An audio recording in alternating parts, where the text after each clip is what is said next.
नमस्कार। देखिए, आज के इस वीडियो में हम लोग नागरिकता अधिनियम 1955 के बारे में समझेंगे। इसके पहले वाले वीडियो में जब हम लोग भाग 2 को शुरू किए थे यानी नागरिकता को, तो उसमें जो है हम लोगों ने कुल 6 आर्टिकल को पढ़ा था, आर्टिकल 5 से लेकर 11 तक। उसको अच्छे से समझा था। उस वीडियो में मैंने आपको बताया था कि ये जो आर्टिकल हैं, इन आर्टिकलों के मदद से आज के डेट में भारत में नागरिकता नहीं मिलती है।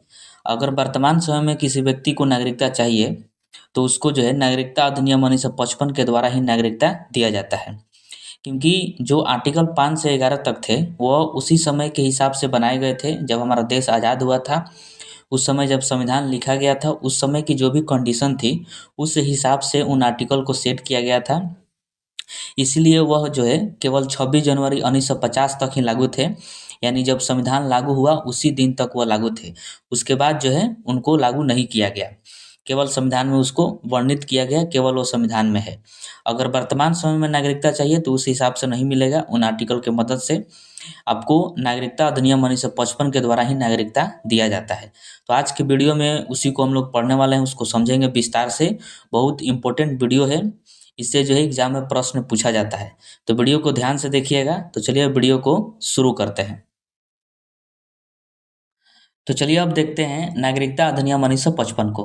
देखिए, आपको एक बात पता है कि नागरिकता से संबंधित कोई भी विधि बनाना हो अर्थात कानून बनाना हो तो वह अधिकार जो है संसद को दिया गया है। यानी संसद ही नागरिकता से संबंधित किसी भी विधि का निर्माण कर सकती है, यानी कानून बना सकती है। तो संसद द्वारा ही नागरिकता अधिनियम 1955 लाया गया था और इसी के हिसाब से भारत में जो है व्यक्तियों को नागरिक बनाया जाता है, या फिर किसी भी व्यक्ति को अगर भारत का नागरिक बनना हो तो इसी के आधार पर बनता है। एक बहुत ज़्यादा इम्पोर्टेंट प्रश्न पूछा जाता है कि नागरिकता अधिनियम 1955 में अब तक कितनी बार संशोधन किया जा चुका है। तो ध्यान रखिएगा, अब तक जो है कुल 6 बार संशोधन हो चुका है इसमें। वेरी वेरी इंपॉर्टेंट है। सबसे पहला बार संशोधन हुआ था 1986 में। आपसे पहला प्रश्न यही पूछा जा सकता है कि नागरिकता अधिनियम 1955 में पहली बार संशोधन कब हुआ था, तो 1986 में हुआ था। दूसरी बार 1992 में, तीसरी बार 2003 में, चौथी बार 2005 में, पांचवी बार 2015 में और छठी बार 2019 में हुआ था। इस तरह कुल जो है 6 संशोधन हो चुके हैं नागरिकता अधिनियम 1955 में। ठीक है, तो इम्पोर्टेंट है, इसको ध्यान रखिएगा। संशोधन का मतलब होता है कि जो भी गलतियां हो गई है उसको सुधार करके अब से लागू कर देना, उसी को संशोधन कहा जाता है। ठीक है, अब देखिए इसी अधिनियम में लिखा गया है कि किसी भी व्यक्ति को कैसे नागरिकता दिया जाएगा। तो किसी भी व्यक्ति को भारत के नागरिक बनने के लिए कुल 5 प्रकार हैं। उन पांचों प्रकार में से कोई भी एक अगर वो साबित करता है तो उसको भारत का नागरिक बना दिया जाता है। तो 5 प्रकार कुल इस प्रकार हैं। पहला है कि जन्म से, दूसरा है वंश के आधार पर, तीसरा है पंजीकरण के द्वारा, चौथा है देशीकरण के द्वारा और पांचवा है राज्य क्षेत्र अर्जन के द्वारा।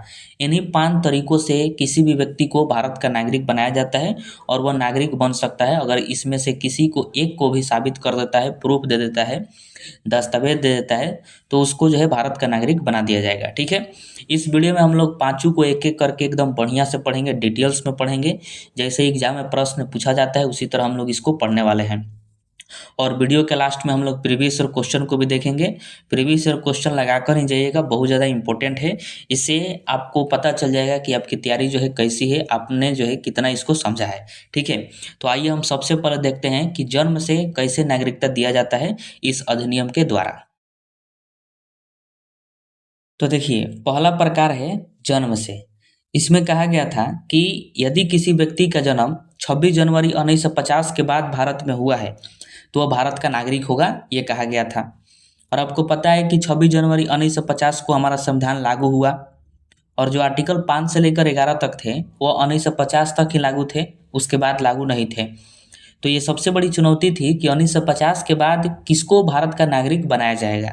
तो कह दिया गया कि जन्म से, यानी 1950 के बाद जिसका भी जन्म भारत में होगा वो भारत का नागरिक मान लिया जाएगा, ये कह दिया गया था।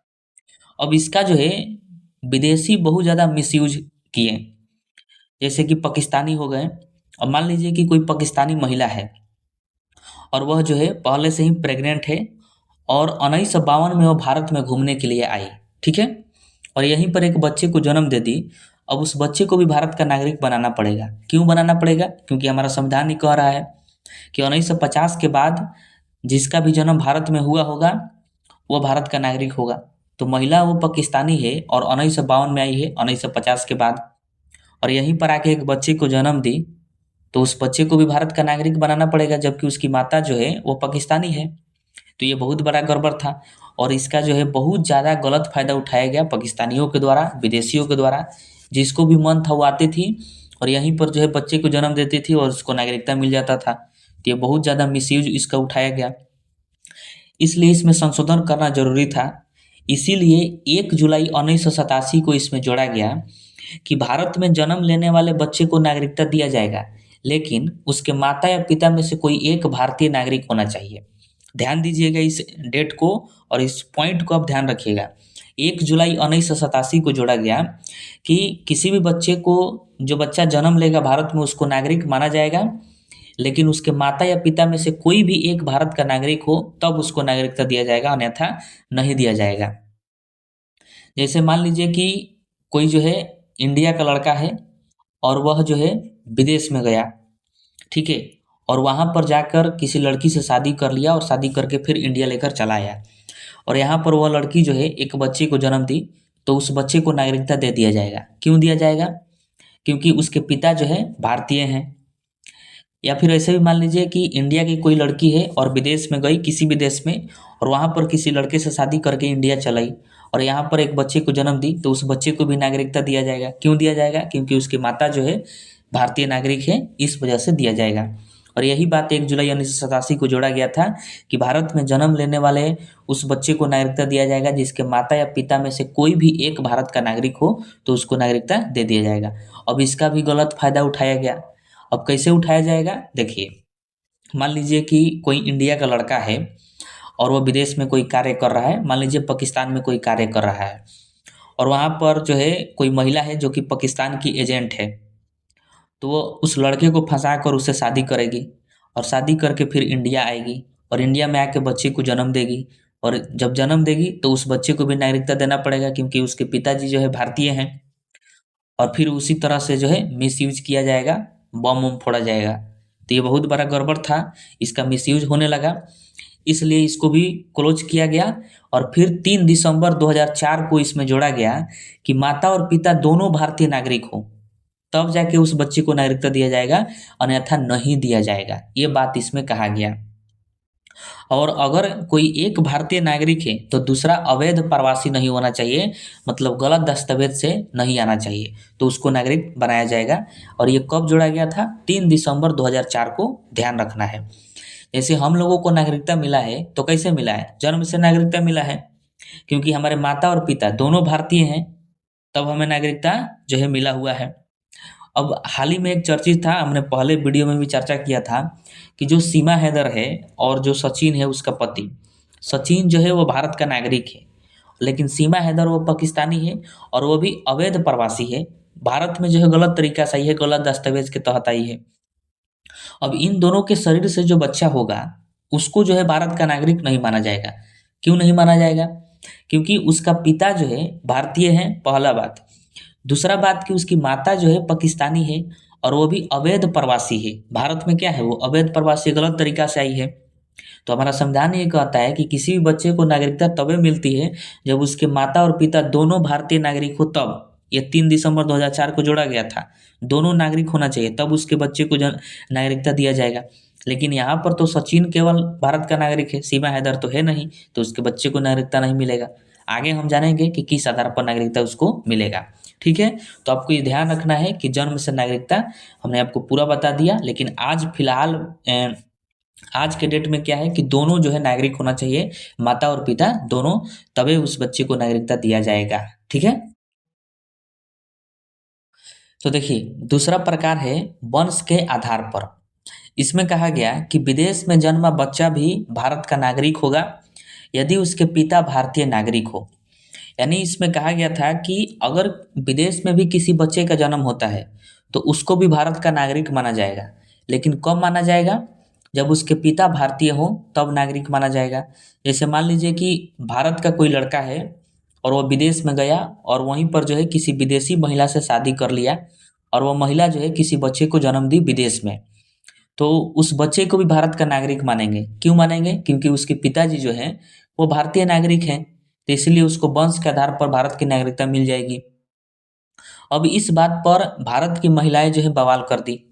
क्यों कर दी? क्योंकि उनका कहना था कि केवल पिता के आधार पर ही किसी भी बच्चे को नागरिकता क्यों दिया जाएगा, इसमें महिला शब्द भी जोड़िए, माता शब्द भी जोड़िए, तब हम लोग मानेंगे। इसीलिए 10 दिसंबर 1992 में जोड़ा गया कि विदेश में जन्म लेने वाले बच्चे को भारत का नागरिक माना जाएगा यदि उसके माता या पिता दोनों में से कोई भी एक भारत का नागरिक हो, तो उस बच्चे को भारत का नागरिक माना जाएगा। जैसे मान लीजिए कि भारत की कोई महिला है और वह विदेश में गई और वहीं पर किसी विदेशी लड़के से शादी कर ली और वहीं विदेश में ही एक बच्चे को जन्म दी, तो उस बच्चे को भारत का नागरिक मानेंगे। क्यों मानेंगे? क्योंकि उसकी माताजी जो है वो भारत के नागरिक हैं। इस वजह से उसको वंश के आधार पर उस बच्चे को भी नागरिकता दे दिया जाएगा और ये आज के डेट में भी लागू है। इसको ध्यान रखिएगा कि 10 दिसंबर 1992 में जोड़ा गया कि विदेश में जो भी बच्चा जन्म लेगा तो उसको नागरिक माना जाएगा यदि उसके माता पिता दोनों में से कोई भी एक भारत का नागरिक हो तो। ठीक है। अब देखिए इसमें भी एक शर्त था। शर्त यह था कि किसी भी विदेश में जन्मे बच्चे को नागरिक कब माना जाएगा? जब वो रजिस्ट्रेशन करा लेते हैं उसके माता पिता तब। जैसे कि मान लीजिए कि किसी बच्चे का जन्म विदेश में हुआ है, ठीक है, और उसके माता या पिता में से कोई भी एक भारत का नागरिक है, तो उस बच्चे के उम्र जो है 1 वर्ष होने से पहले ही अगर रजिस्ट्रेशन करा लिया जाएगा इंडिया में, तब उसको नागरिक माना जाएगा। अगर 1 वर्ष से पहले रजिस्ट्रेशन नहीं हुआ है और 1 वर्ष के बाद रजिस्ट्रेशन कराते हैं, तो उसको जो है नागरिक ऐसे नहीं मान लिया जाएगा। फिर केंद्र सरकार द्वारा विचार किया जाएगा कि उसको नागरिक बनाया जाए कि नहीं बनाया जाए। जैसे कि मान लीजिए कि कोई लड़का है और उसका जन्म विदेश में 2020 में हुआ, ठीक है।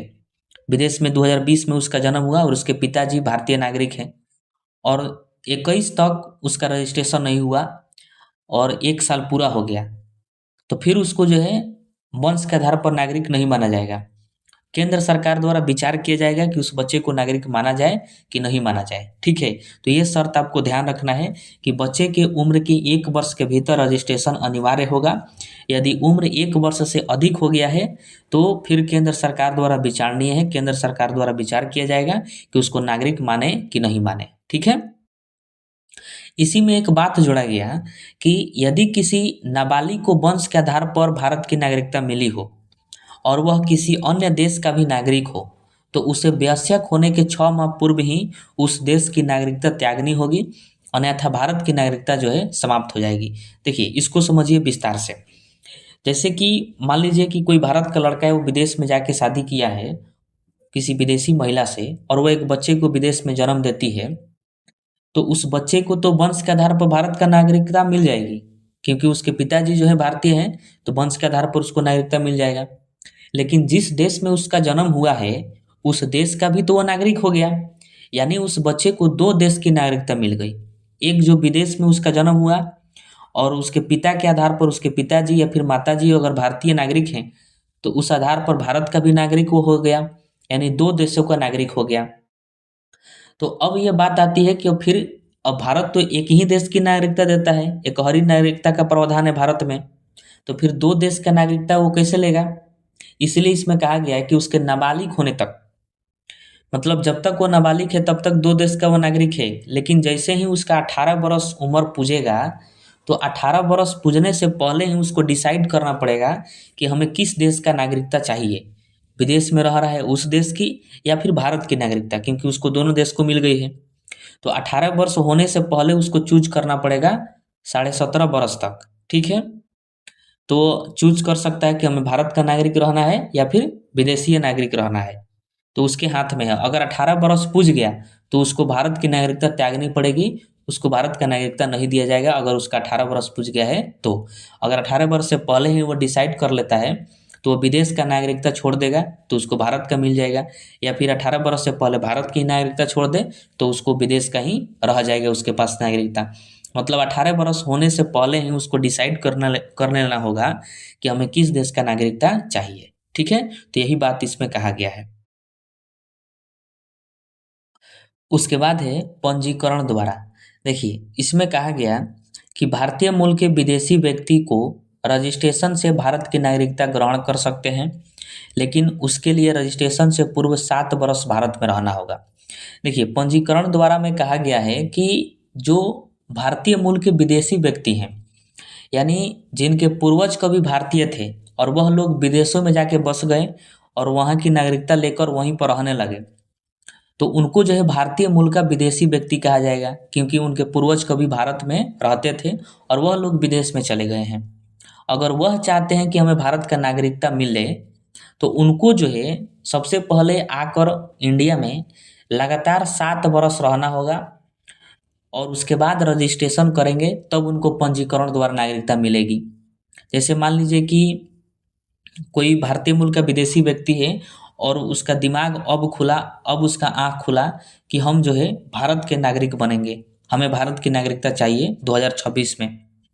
तो वह आकर 2026 से लगातार 7 वर्ष पहले रहेगा 2033 तक, और फिर 2033 में रजिस्ट्रेशन करेगा कि हम इंडिया में 2026 से लगातार 7 वर्ष रहे हैं, और रजिस्ट्रेशन करेगा, तब जाके उसको पंजीकरण द्वारा भारत की नागरिकता मिलेगी। ठीक है, तो पंजीकरण द्वारा किसको नागरिकता मिलती है? तो जो भारतीय मूल के विदेशी व्यक्ति होते हैं, यानी जिनके पूर्वज कभी भारतीय थे और वह लोग विदेशों में जाके बस गए थे, और उनको अगर नागरिकता चाहिए तो इंडिया में आके 7 वर्ष रहिए, उसके बाद रजिस्ट्रेशन करिए, तब जाके आपको पंजीकरण द्वारा नागरिकता मिलेगी। यानी आज अगर कोई चाहे तो 2026 से 2033 तक लगातार 7 वर्ष रहेगा इंडिया में, और फिर रजिस्ट्रेशन करेगा 2033 में, तब जाके उसको 2033 में पंजीकरण द्वारा भारत का नागरिक माना जाएगा, अन्यथा नहीं माना जाएगा। अब देखिए, लगातार 7 वर्ष रहने का मतलब क्या है कि इंडिया में बसने के उद्देश्य से रहे, या फिर अगर उसको विदेश जाना हो तो कुछ समय के लिए जा सकता है, आ सकता है। अब ऐसा नहीं है कि 2 साल इंडिया में रहे फिर 2 साल जाके पाकिस्तान में रहे, ऐसे नहीं कर सकता है वो। और लास्ट के जो 12 मंथ है, यानी लगातार मान लीजिए 6 साल रह गया, और जो 7वां साल होगा उसमें एक भी दिन इधर उधर नहीं होना चाहिए, लगातार रहना चाहिए इंडिया में, तब जाके उसको पंजीकरण के द्वारा नागरिकता दिया जाएगा। ठीक है, तो आपको ध्यान रखना है, पंजीकरण द्वारा, फिर से मैं इसको रिपीट कर दूं, भारतीय मूल के व्यक्तियों को दिया जाता है, विदेशी व्यक्तियों को जिनके पूर्वज कभी भारतीय थे उनको अगर चाहिए तो रजिस्ट्रेशन करने से पहले ही 7 वर्ष तक लगातार रहना होगा इंडिया में, उसके बाद आप रजिस्ट्रेशन करिए, फिर आपको पंजीकरण द्वारा नागरिकता दे दी जाएगी। ठीक है, उसके बाद है अर्जित क्षेत्र द्वारा नागरिकता देना। इसमें कहा गया है कि जब किसी विदेशी राज्य क्षेत्र को भारत के राज्य क्षेत्र में सम्मिलित किया जाता है, तो वहाँ के निवास कर रहे लोगों को भारत की नागरिकता दे दी जाती है। मतलब मान लीजिए कि कोई विदेशी क्षेत्र है, या फिर कोई विदेशी देश का कोई भी छोटा सा टुकड़ा है, या फिर कोई देश ही क्यों ना हो विदेश में, ठीक है, अगर भारत जो है उसको अपने में मिला लेता है, या फिर युद्ध के द्वारा मिला ले, या फिर किसी भी विलय पत्र के द्वारा भारत अपने क्षेत्र में उसको मिला लेता है किसी भी विदेशी क्षेत्र को, तो वहाँ तो जो लोग निवास कर रहे हैं उनको भी नागरिकता देना पड़ेगा कि नहीं देना पड़ेगा? बिल्कुल देना पड़ेगा। तो वहाँ के लोगों को नागरिकता जो है ऐसे ही दे दी जाती है, उसी को कहा जाता है अर्जित क्षेत्र द्वारा नागरिकता देना। जैसे कि सिक्किम, सिक्किम जो है 1975 से पहले एक स्वतंत्र देश था, और 16 मई 1975 को उसको भारत में विलय करा लिया गया। आप उसके बारे में जो है हमारे पहले वाले वीडियो में पढ़ सकते हैं, जो कि संविधान का हम पहला वीडियो बनाए थे उसमें, या फिर इसको डिटेल्स में पढ़ना है तो आप हिस्ट्री में इसको पढ़ते हैं कि सिक्किम को 16 मई 1975 को भारत में विलय करा लिया गया। तो सिक्किम में जो भी लोग निवास कर रहे थे 1975 से पहले, उन सभी को भारत का नागरिकता दे दी गई। क्यों? क्योंकि सिक्किम को ही भारत में मिला लिया गया था। उसी तरह गोवा है, पुडुचेरी है, जब इनका विलय भारत में कराया गया तो गोवा पुडुचेरी में जो भी लोग थे उनको भारत की नागरिकता दे दी गई, क्योंकि वो भारत के हिस्सा हो गया इस वजह से। तो अर्जित क्षेत्र द्वारा जो है किया जा सकता है। जैसे मान लीजिए हमारे बीच और पाकिस्तान के बीच युद्ध हो और पाकिस्तान जो है बुरी तरह से हार जाए, तो पाकिस्तान को हम अपने कब्जे में कर लेंगे। तो जब हम अपने कब्जे में करेंगे तो पाकिस्तान में आज के डेट में जो भी लोग हैं उन सभी को भारत का नागरिकता दिया जाएगा कि नहीं दिया जाएगा? बिल्कुल दिया जाएगा। तो अर्जित क्षेत्र के द्वारा उन सभी लोगों को नागरिकता दे दिया जाएगा जो भी पाकिस्तान में रह रहे हैं, उन सभी लोगों को। ठीक है, अब देखिए हमारा संविधान जो है विदेशियों को भी नागरिकता देने का प्रावधान करता है, और वो किस तरह से? तो देशीकरण द्वारा, यानी प्राकृतिक द्वारा। इसमें कहा गया है कि कोई भी विदेशी भारत में आकर देशीकरण के लिए आवेदन कर सकता है, उसे जो है भारत की नागरिकता दे दी जाएगी। यानी अगर कोई विदेशी चाह रहा है जिसका कोई भी भारत से ताल्लुक नहीं है अभी भी और पहले भी, और वह विदेशी अगर चाहता है कि हम भारत का नागरिक बने, तो उसको देशीकरण द्वारा यानी प्राकृतिक द्वारा भारत की नागरिकता बनाया जा सकता है, भारत का नागरिक उसको बनाया जा सकता है। लेकिन ऐसे ही उसको नहीं बनाया जाएगा, उसके लिए जो है बहुत सारी शर्तें हैं। उन शर्तों को अगर वो पूरा करता है और फिर वो आवेदन करता है तो उसको देशीकरण द्वारा भारत का नागरिक मान लिया जाएगा। अब आइए उन सभी शर्तों को हम लोग समझते हैं एक एक करके। सबसे पहला शर्त यह है कि वह उस देश का नागरिक होना चाहिए जहाँ भारत की तरह देशीकरण द्वारा नागरिकता मिलती हो। मतलब मान लीजिए कोई भी देश का हो विदेशी और वह चाह रहा है कि हमें भारत का नागरिक बन जाए, भारत का नागरिकता हमें मिल जाए, तो सबसे पहले देखा जाएगा कि वो जिस देश का नागरिक है उस देश में देशीकरण द्वारा नागरिकता दी जाती है कि नहीं दी जाती है। अगर दी जाती होगी तब उसको भारत का नागरिक मानेंगे देशीकरण द्वारा, अगर नहीं दी जाती होगी उसके देश में तो उसको नागरिक नहीं माना जाएगा। ये पहला शर्त है। दूसरा शर्त ये है कि आवेदन से पूर्व लगातार 1 वर्ष भारत में रहा हो।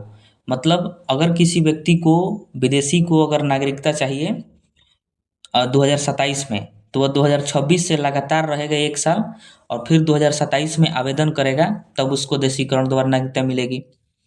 उसके बाद शर्त है कि उसकी पूर्ण आयु एवं सही चरित्र हो। मतलब उसकी आयु जो है 18 वर्ष से अधिक होना चाहिए और भारत में नागरिकता लेने का उसका सही चरित्र होना चाहिए। मतलब ये नहीं कि नागरिकता लेकर उसका मकसद हो कि हम दूसरा कोई गलत कार्य करें इंडिया में, इंडिया को बदनाम करें, ऐसा उसका चरित्र नहीं होना चाहिए, सही चरित्र होना चाहिए। उसके बाद है कि उसको 8वीं अनुसूची में वर्णित 22 भाषाओं में से कम एक भाषा का ज्ञान होना चाहिए। क्योंकि देखिए ये ज़रूरी है, हमारा जो संविधान है उसकी 8वीं अनुसूची में कुल 22 भाषाओं का वर्णन किया गया है और वो 22 भाषा जो है भारत में बोले जाते हैं। तो जो भी विदेशी है, अब जिस भी देश का होगा, मान लीजिए फ्रांस का है तो वो तो फ्रेंच जानता होगा और भारत में आएगा तो ना वो किसी का भाषा समझ पाएगा ना कोई भाषा बोल पाएगा, तो फिर वो यहाँ पर जीवन यापन कैसे करेगा नागरिकता लेकर। इसीलिए कहा गया है कि हमारे देश में जो 8वीं अनुसूची में 22 भाषा का वर्णन किया गया है उसमें से आपको कम से कम एक भाषा तो जरूर आनी चाहिए बोलने और उसको समझने, तभी जाके आपको देशीकरण द्वारा नागरिकता दिया जाएगा, तभी आप अपना जीवन यापन कर सकते हैं, ये आप ही के लिए है। तो कम से कम आप एक भाषा आपको जानना पड़ेगा, समझना पड़ेगा उसको, और आपको बोलना भी आना चाहिए, तब आपको नागरिकता मिलेगी।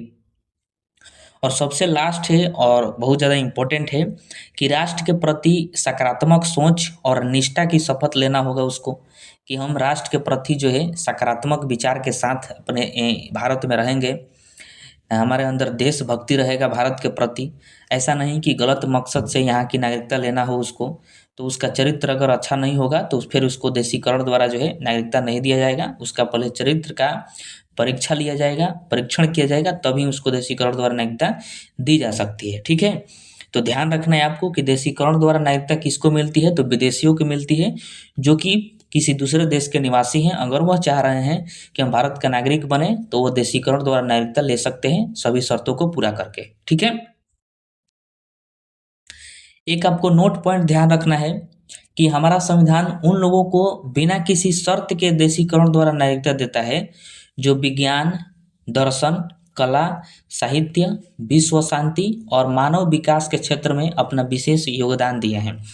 जैसे मान लीजिए किसी भी देश का कोई भी विदेशी व्यक्ति है और वो बहुत ही चर्चित व्यक्ति हैं, मतलब उनको जो है 6 क्षेत्रों में, 6 में से किसी भी एक क्षेत्र में वो जो है अपना योगदान दिए हैं, उनका विशेष योगदान है, या फिर अपना नाम कमाए हैं, बहुत अच्छे आदमी हैं।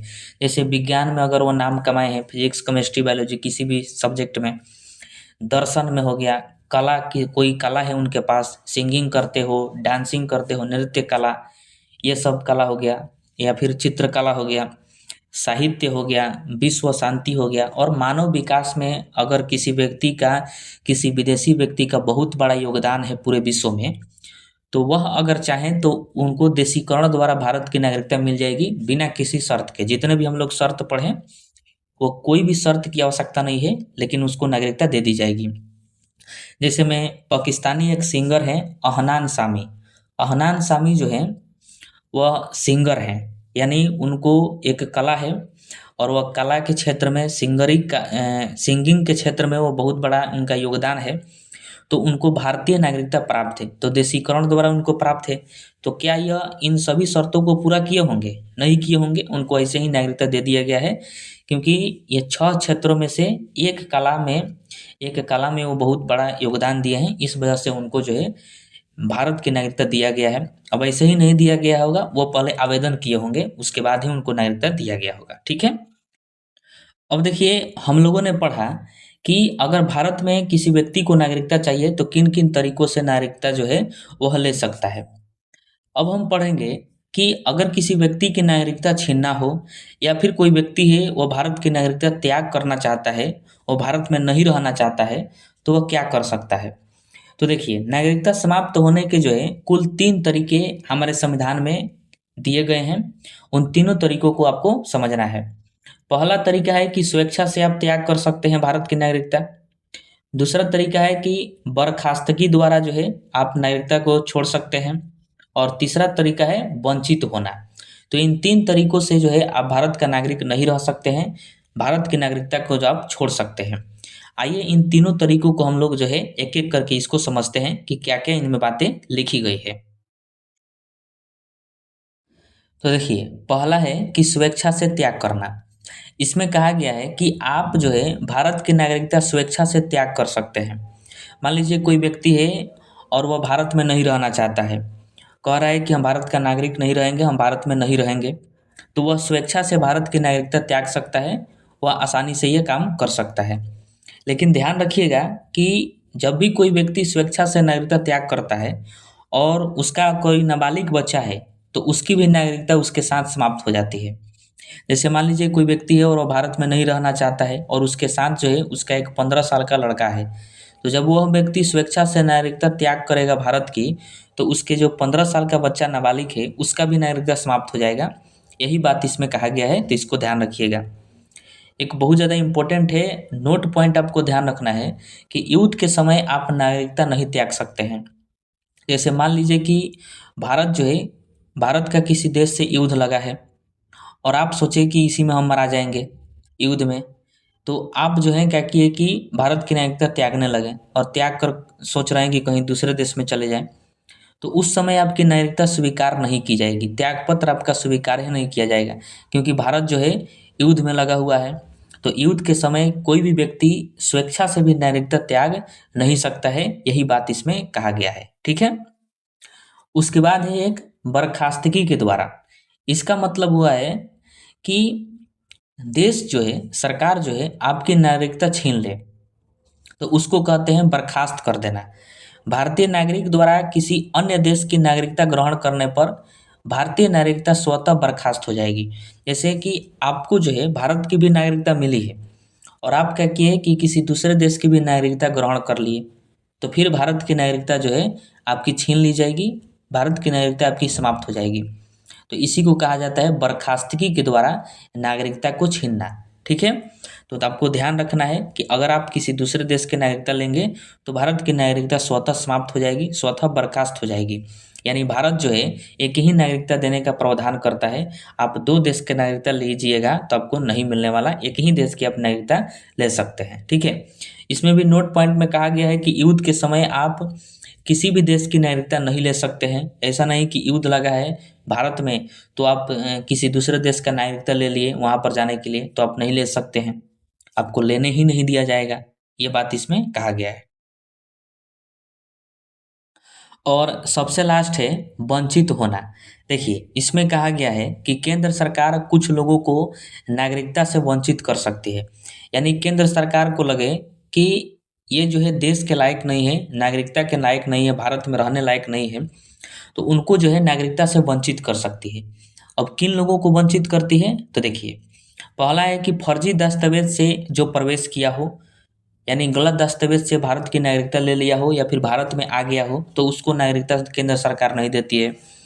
जैसे में सीमा हैदर पाकिस्तानी है और भारत में आई है, तो वो गलत दस्तावेज से आई है, फर्जी तरीका से आई है, अवैध प्रवासी है, तो उसको भारत का नागरिकता नहीं मिलेगा, उसको वंचित कर दिया जाएगा केंद्र सरकार द्वारा।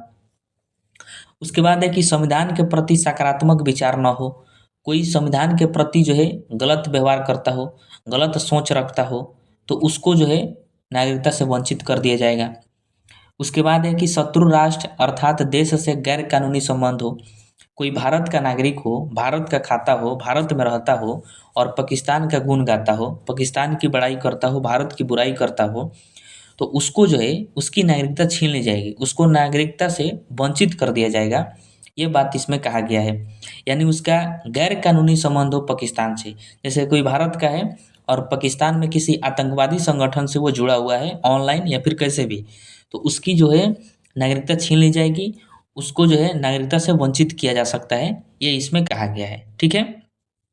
उसके बाद है कि देशीकरण या फिर पंजीकरण द्वारा नागरिकता प्राप्ति के 5 वर्ष के अंदर किसी अन्य देश द्वारा 2 वर्ष की सजा दिए जाने पर, जैसे किसी व्यक्ति को देशीकरण द्वारा या फिर पंजीकरण द्वारा नागरिकता भारत की मिल गई है और वह रह रहा है भारत में और अभी भी 5 वर्ष नहीं हुआ है, तब तक पता चला कि जिस देश में ये पहले रहता था उस देश में कोई कांड किया था और उसको 2 साल से अधिक का सजा उसको दिया जा चुका है या फिर 2 साल का सजा दिया जा चुका है, तो फिर उसको नागरिकता से वंचित कर दिया जाएगा, उसकी नागरिकता जो है छीन ली जाएगी भारत में। ठीक है। और उसको भेज दिया जाएगा उसी देश में कि चले जाओ पहले जाके सजा काट के आओ। तो ये बात इसमें कहा गया है। उसके बाद है कि लगातार 7 वर्षों तक भारत से बाहर रहने पर, अगर कोई व्यक्ति लगातार 7 वर्षों तक भारत से बाहर रहता है तो फिर उसको जो है नागरिकता से वंचित कर दिया जाएगा, क्योंकि इतना साल अगर रहेगा, लगातार रहना है, ऐसा नहीं कि गैपिंग देके, अगर लगातार रह रहा है तो फिर जिस देश में रह रहा है वहाँ के वो चाल ढाल में वो समाहित हो जाएगा, वहाँ के परिवेश में वो जो है घुल मिल जाएगा, तो फिर उसकी जो है यहाँ से उसको वंचित किया जा सकता है। इसीलिए कोई व्यक्ति विदेश जाता है तो 2 साल 3 साल ऐसे करके जाता है और फिर कभी कभार जो है आ जाता है इंडिया में, 1 दिन के लिए भी आए या फिर 10 दिन के लिए, लेकिन आता जरूर है, लगातार नहीं रहता है। तो ये बात जो है इसमें कहा गया है कि वंचित किया जा सकता है। ठीक है। नेक्स्ट वीडियो जो इसके बाद आएगा उसमें हम आपको बताएंगे कि पासपोर्ट किसे कहते हैं, वीज़ा क्या है, एनआरसी क्या है, एनसीआर क्या है, ये सब पर क्यों विवाद हुआ था, और उसके बाद जो भी इम्पोर्टेंट ऑब्जेक्टिव क्वेश्चन है जो कि एग्जाम में पूछे जाते हैं उन सभी को हम लोग कवर करेंगे, उनको समझेंगे। ठीक है।